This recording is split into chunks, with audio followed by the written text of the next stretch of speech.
ഇത് നമുക്കൊരു ഫ്ലിപ്കാർട്ടിൽ നിന്നൊരു കൊറിയർ വന്നിട്ടുള്ളതാണ്. നമ്മളിതിൻ്റെ ഒരു അൺബോക്സിംഗ് ആണ്. ഇത് നമുക്കൊരു പോളിഷിങ്, ഗ്രൈൻഡിങ്, ഡ്രില്ല്, മറ്റേ ഹോള് അങ്ങനെയൊക്കെ ചെയ്യാൻ പറ്റാവുന്ന ഒരു മെഷീനാണ്.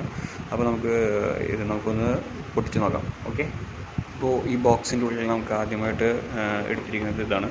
ഇത് നമുക്ക് സെഡെക്സ് പവർ എന്ന് പറഞ്ഞൊരു ഹൈ ക്വാളിറ്റി ഇലക്ട്രിക് ഡ്രിൽ എന്ന് പറഞ്ഞിട്ടാണ് നമുക്കിത് കിട്ടിയിരിക്കുന്നത്. ഇതുകൊണ്ട് നമുക്ക് നിലവിൽ പറഞ്ഞിട്ടുള്ളത് പ്രകാരം 600 വാട്ട്സ് ആണ് നമുക്കിത്. 220 വാട്ട്സ് 10 mm. ഓക്കെ, നമുക്കിപ്പോൾ ഇതിൻ്റെ ബോക്സ് ഒന്ന് ഓപ്പൺ ചെയ്ത് നോക്കാം.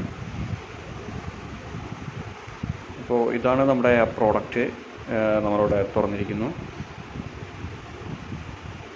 ഒരു ഗൺ ടൈപ്പാണ്. നമുക്കിതിൽ സ്പീഡ് അഡ്ജസ്റ്റിങ്ങും കാര്യങ്ങളൊക്കെ ഇതിൽ തന്നെ ഉണ്ട്. നമുക്കിതൊന്ന് ചെക്ക് ചെയ്ത് നോക്കാം. ബാക്കി ഇതിൻ്റെ കൂടെ വന്നിട്ടുള്ള എന്തൊക്കെയാണ് നമുക്ക് വന്നേക്കുന്നതും ഒന്ന് ഓപ്പൺ ചെയ്തിട്ട് നോക്കാം.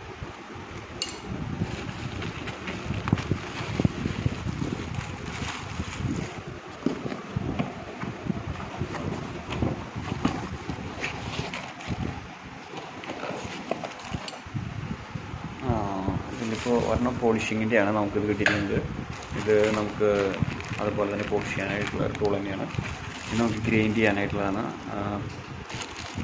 പിന്നെ ഇതിൽ 2 സെറ്റ് വേറെ ഉണ്ട്.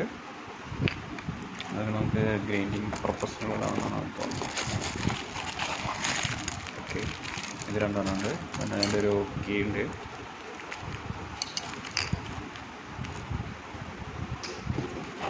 പിന്നെ ഇതിൻ്റെ തന്നെ നമുക്കൊരു ടൂൾ കിറ്റിൽ സ്ക്രൂ മറ്റേ ഹോളുകൾ ചെയ്യാനുള്ള സാധനമുണ്ട്. ഫ്ലിപ്കാർട്ടിലെ കൊറിയറാണ്.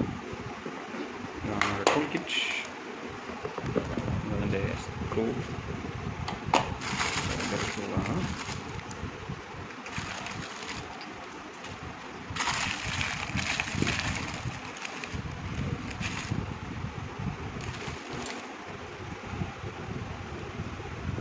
ഓക്കെ, ഇതൊന്ന് സെറ്റ് ചെയ്ത് നോക്കാം.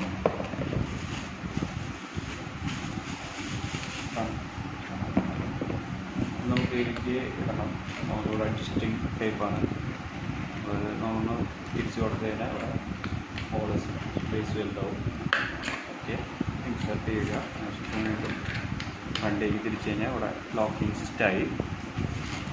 അതിനുശേഷം നമുക്ക് ഇതിൽ ഏതാണ് ഉള്ളതെന്നുണ്ടെങ്കിൽ ഇത് ജസ്റ്റ് പോളിഷ് ചെയ്യാനുള്ള ഒരു സാധനമാണ്. നമുക്കിവിടെ വെറുതെ ഇങ്ങനെ വെച്ച് കൊടുത്താൽ ഇത് ലോക്കാവും. ലോക്കായി.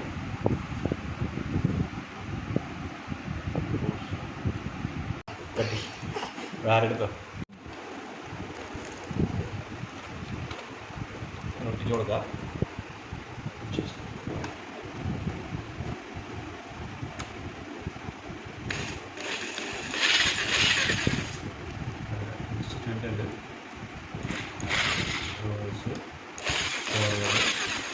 സ്പീഡ് അഡ്ജസ്റ്റ് ചെയ്യും.